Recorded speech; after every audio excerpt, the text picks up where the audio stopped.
आत्मिक आरोग्यामध्ये आज आम्ही बोलणार आहोत हातांविषयी आणि परमेश्वराचं वचन आम्हाला असं सांगतं की परमेश्वराने आदामाला जो पहिला मनुष्य होता त्याला हाताने बनवलं. बाकी सारी सृष्टी त्यांनी वचनाद्वारे बनवली, पण जेव्हा आदामाला बनवायची वेळ आली तेव्हा परमेश्वराने माती घेतली आणि मातीचा एक पुतळा बनवला आणि प्रत्येक कणाकणाला परमेश्वराचे हात लागले आणि त्याच्याद्वारे आदाम या जगामध्ये आला. तर परमेश्वराची जी उत्पत्ती आहे ती किती सुंदर आहे ते आपण आपल्याकडे बघू शकतो की जे पण परमेश्वराने हाताने बनवलेलं आहे ते किती सुंदर आहे. आणि म्हणून यशायाचा 64 अध्यायाचं 8वं वचन आम्हाला हे सांगतं की परंतु हे यहोवा तू आमचा बाप आहे आणि आम्ही माती व तू आमचा कुंभार आहे आणि आम्ही सर्व तुझ्या हातांचे काम आहोत. पहिली गोष्ट आम्हाला परमेश्वर हे सांगतो की तुम्ही माती आहात.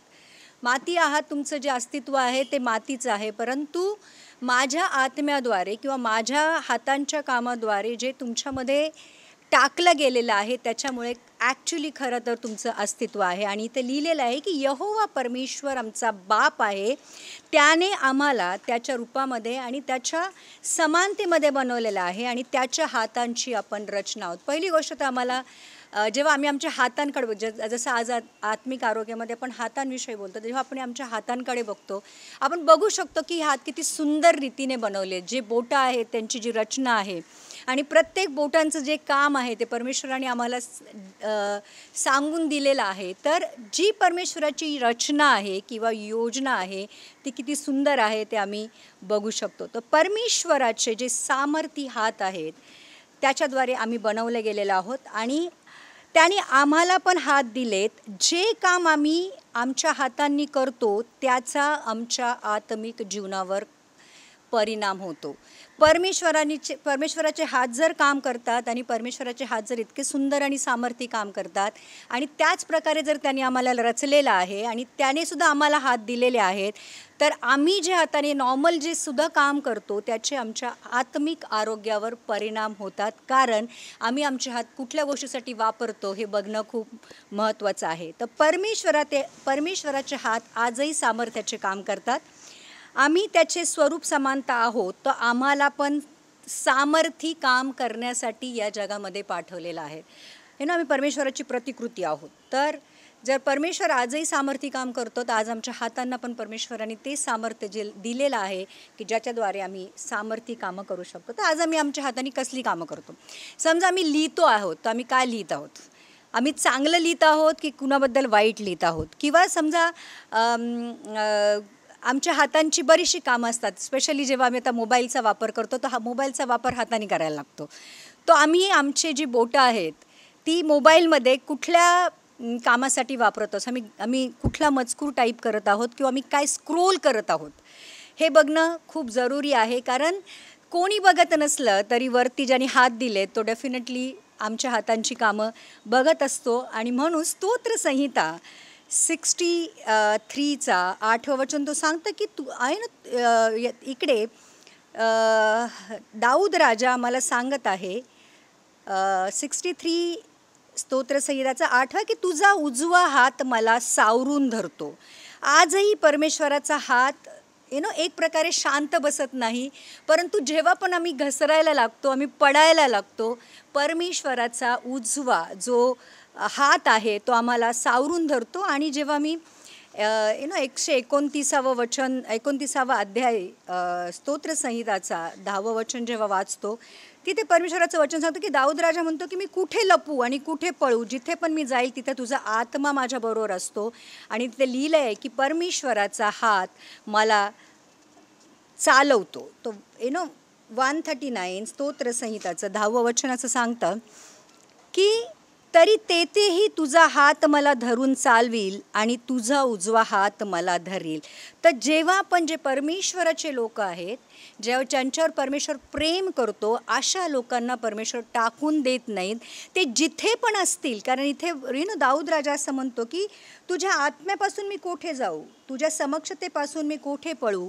मी आकाशात वर चढलो तरी तिथे तू आहेस आणि मी मृतलोकात आपले अंथरूण घातले तरी पहा तेथेही तू आहेस. मी पहाटेचे पंख धरले आणि समुद्राच्या सीमेवर राहिलो तरीही तेथे तुझा हात मला धरून चालवील आणि तुझा उजवा हात मला धरेल. तर आजही परमेश्वराचा हात आम्हाला सावरतो, आम्हाला मदत करतो, आम्हाला पापाच्या दलदलीमधनं बाहेर काढतो. आणि मग यशया 49:16 वचन तो हे सांगतं की पहा मी आपल्या तळहातावर तुला कोरिले आहे. तर परमेश्वराच्या तळहातावर आम्हाला कोरलेलं आहे. परमेश्वर आम्हाला नेहमी त्याच्या हातावर तळहाताच्या फोडाप्रमाणे जपतो आणि तो आम्हाला नेहमी समोर ठेवतो. जसं लोक ज्यांची जे प्रिय व्यक्ती असते त्याची जी फोटो असतो तो आमच्या मोबाईलवर असतो. जेव्हा पण आम्ही मोबाईल खोलतो तर त्या व्यक्तीचा फोटो आम्हाला दिसतो.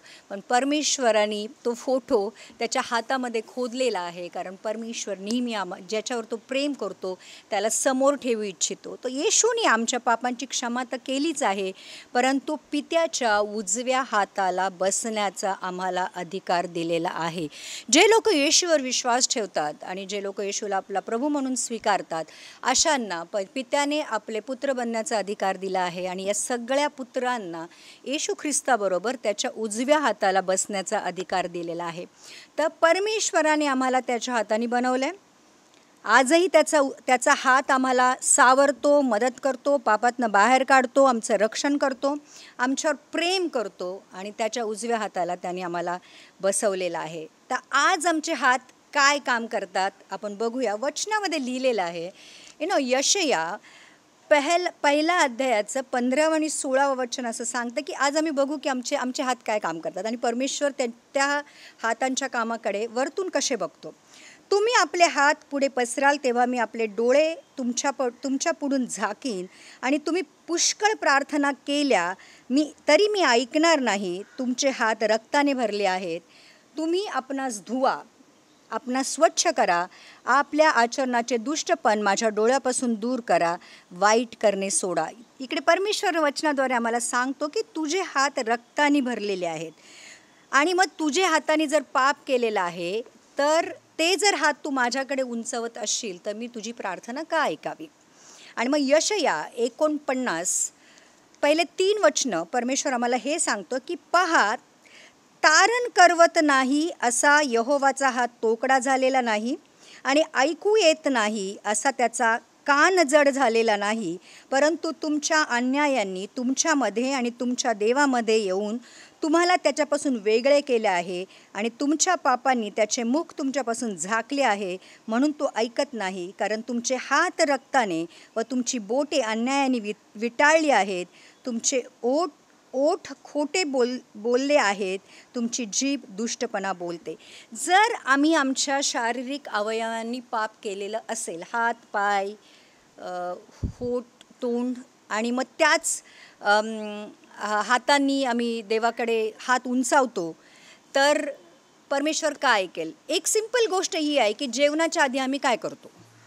जेवणाच्या आधी आम्ही हात धुतो, कारण आम्हाला माहिती आहे की आमच्या हाताला घाण लागलेली आहे, बॅक्टेरियाज आहेत किंवा आम्ही माहीत नाही कुठे कुठे हात लावलेला आहे. मग जेवताना जर आम्ही स्वच्छ हात धुतो, एक चांगलं कोरोनामध्ये तर आपण बघितलं की आपण खूप सारे सॅनिटायझर्स वापरले किंवा आम्ही हँडवॉश वापरतो. सगळ्यात बेस्ट हँडवॉश घेऊन येतो, कारण आम्हाला माहिती आहे की आमचे हातामध्ये जे आहे ते आमच्या तोंडामध्ये जातं आणि आम्हाला आमच्या शरीराला ते इन्फेक्ट करू शकतो. जस्ट इमॅजिन की जर तेच आमचे हात जर पाप करत असतील आणि तेच हात जर प्रार्थनेमध्ये किंवा स्तुती आराधनामध्ये आम्ही जर परमेश्वराकडे उंचावत असतो आणि हे हात तर त्यांनी सांगितलं की रक्ताने बरबटलेले आहेत, अन्याय केलेला आहे किंवा या हाताने खूप काही पापं केलेली आहेत, आणि जेव्हा आम्ही त्याच्याकडे उंचावतो तर का आम्ही अपेक्षा करावी की परमेश्वराने आमचे उंचावलेले हात बघावेत किंवा आमची स्तुती आराधना कबूल करावी किंवा त्यांनी आमच्या हातांकडे बघावं. तर जेव्हा आमचे हात आम्ही स्तुती आराधनेसाठी उंचावतो तेव्हा आम्ही एक प्रकारे असं सांगतो की परमेश्वर आम्ही सरेंडर करतो ना. जेव्हा पण आम्ही आपले हात उंच करतो तेव्हा आम्ही सांगतो की आय सरेंडर ऑल, मी तुला सगळं समर्पित करतो. तर त्यावेळी मला असं वाटतं की आम्ही हे बोललं पाहिजे की परमेश्वरा, जे पण माझ्या हातांनी पापं झालेली आहेत किंवा माझ्या शरीराने मी केलेली पापं आहेत, प्रभू ती तुम्हाला माफ कर, मला साफ कर आणि पुन्हा एकदा मी माझे पूर्ण समर्पण, पूर्णता मी तुझ्याकडे करत आहे, मला साफ कर. आणि मग जेव्हा आम्ही स्तुती आराधना करू किंवा जे पण प्रार्थना आम्ही करू, मला असं वाटतं की परमेश्वर ती प्रार्थना ऐकेल आणि जे पण आम्ही स्तुती आराधना करू परमेश्वर त्याला स्वीकार करेल. जेव्हा आम्ही त्याला आमचे जीवन समर्पित करतो तेव्हा तो जीवनाला स्वीकार करतो, आशीर्वादित करतो, बहुगुणित करतो आणि मग त्याच्या स्वतःसाठी तो आमच्या जीवनाचा उपयोग करून घेतो. मग दाऊद राजा आहे ना, दाऊद राजा एक खूप सुंदर प्रार्थना करतो. नेहमी जर तुम्ही बघायचे असेल दाऊद एक प्रार्थना करायची असेल तर मला असं वाटतं की दाऊद राजाकडनं आपण शिकावी की तो किती सुंदर रीतीने एकदम नम्र होऊन दीन होऊन प्रार्थना करतो. आणि स्तोत्रसंहिता 28 दुसरं वचन असं सांगतं, जेव्हा मी तुला हाक मारतो तेव्हा तुझ्या पवित्र स्थानाच्या गाभाऱ्याकडे मी आपले हात उभारतो, तेव्हा तू माझी काकुळतीची वाणी ऐक. जेव्हा पण आम्ही परमेश्वराकडे येतो आणि आमचे हात आम्ही उंचावतो, परमेश्वरासमोर आम्हाला लीन केलं पाहिजे, दीन केलं पाहिजे, नम्र केलं पाहिजे. आणि एक एक एक लेकरू, एक मूल जसं आपल्या वडिलांना किंवा बापाला हाक मारेल तसं आम्ही परमेश्वराला काकुळतीने हाक मारली पाहिजे. आणि मग खूप सारे जेव्हा स्तोत्रसहित आम्ही वाचतो त्यामध्ये आपण बघतो की दाऊद राजा खूप सुंदर रीतीने out of its like his heart is crying. त्याचं हृदय परमेश्वरासाठी रडत आहे, त्याचं हृदय परमेश्वरासाठी तहानेलं आहे. त्याचं एक तो म्हणतो की जशी हरणी पाण्यासाठी लोलुपते किंवा ती तडपते, तशी परमेश्वर मला तुझी तहान लागलेली आहे. तर हे ज्या सगळ्या गोष्टी आहेत हे परमेश्वर बघतो की आम्ही जेव्हा प्रार्थनेमध्ये आमचे हात आम्ही उंचावतो तेव्हा परमेश्वर त्याच्या मागची भावना ही पण तो जाणतो, कारण तो हृदय जाणणारा परमेश्वर आहे. आणि म्हणून स्तोत्रसंहिता 24:3-4 असं लिहिलेलं आहे की यहोवाच्या डोंगरावर कोण चढेल आणि त्याच्या पवित्र स्थानात कोण उभा राहील, ज्याचे हात स्वच्छ व हृदय निर्मळ, ज्याने आपला जीव खोटेपणाकडे उंचावला नाही आणि कपटाने शपथ वाहिली नाही तो.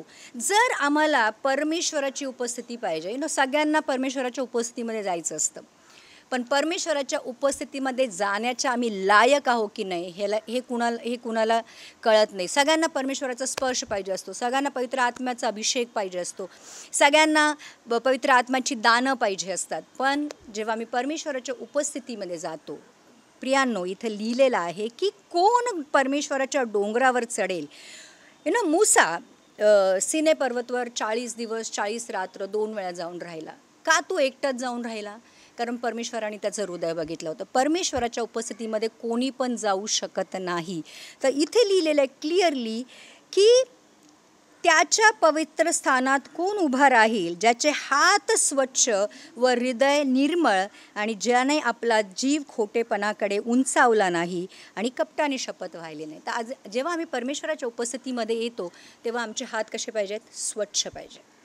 जे पण या हातांनी केलेलं आहे, मला असं वाटतं की जेव्हा मी वचन बनवत होते त्यावेळेस पण मी प्रार्थना केली की प्रभू आज मी हातांविषयी बोलते, माझे हात स्वच्छ कर. कारण ज्या हातांविषयी आज मी लोकांना सांगणार आहे, प्रभू तू पहिले माझे हात स्वच्छ कर, कारण तुझ्या पवित्र वचनाद्वारे आज मी लोकांशी बोलणार. तर परमेश्वराच्या उपस्थितीमध्ये कोणीही जाऊ शकत नाही. तर लिहिलं आहे की ज्याचे हातांची कामं स्वच्छ आहेत, चांगली आहेत, ज्याचं हृदय निर्मळ आहे, आणि लिहिलं आहे की जो आपला जीव कपटापासून दूर ठेवतो अशा लोकांनाच परमेश्वराच्या उपस्थितीमध्ये जाण्याचा अधिकार मिळतो. तर म्हणून मग येशू ख्रिस्त मत्तयकृत शुभवर्तमानचा 5व्या अध्यायाचं 30व्या वचनामध्ये आम्हाला असं सांगतो की जर तुझा उजवा हात तुला अडखळवीत असेल तर तो तोडून आपल्यापासून टाकून दे, कारण तुझ्या अवयवातील एखादा नाश व्हावा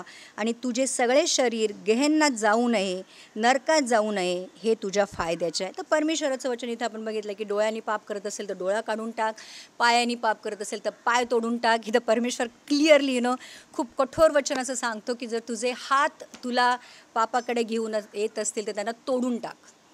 कारण तुंडे होऊन स्वर्गात जाणं चांगलं आहे यापेक्षा की पूर्ण शरीर घेऊन नरकात जायला पाहिजे.